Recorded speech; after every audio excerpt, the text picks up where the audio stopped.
We wanted to take a few minutes and talk about safety before we get going here. So I wanted to tell you first about protecting your eyes. We really recommend that you wear safety glasses, especially while you're mixing or working overhead. Those are two situations where it's so easy to get something flung into your eye. And we also would recommend that you have an eye wash kit around. If you do get something in your eye, don't rub your eyes.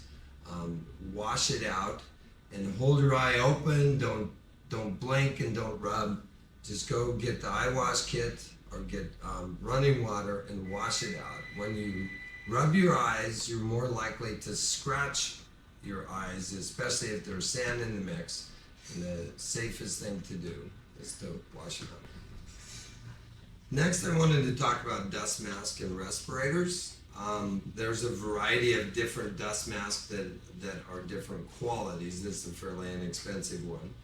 And there's a variety of different respirators. Respirators have typically got replaceable cartridges, and this particular one has dust cover over the cartridge. The cartridge can just unscrew on this one, and you can replace it when it gets worn. The dust cover can come off, and you can replace that. And this is the kind I like because this is the best protection, even for dust. These do protect for dust a little bit, but these are much more secure, fit to your face. They're a little harder to talk with and work with, but they're very nice for that. And they really do filter out the toxic fumes that you might get into especially when you're working with sealers. If you're in an enclosed space, even when you're working with the Milestone plaster, it's nice to have a respirator. Next, we wanted to talk about gloves a little bit. There are a few different types of gloves that you can get. I like the cloth ones when I'm working. They breathe well and they're easy to wear and they're easy to use. When I get into cleaning the tools, it's nice to have a pair of the long sleeved rubber gloves.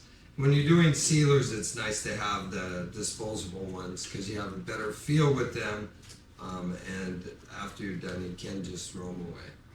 Another thing I'd like to mention about safety is when you're cleaning your tools, be really careful of the edges of your tools. They get really sharp, especially when they get older and worn, and you just want to be careful when you're working around them and cleaning them. Putty knives, trowels, any of the steel tools. We also wear knee pads a lot. We do a lot of floors when working on your knees all day long. It's nice to have the comfort of a knee pad. These are really thick cushion knee pads and they're very nice to wear. And if you're going to be on your knees off and on for years, it's definitely a good idea to have knee pads whenever you're working.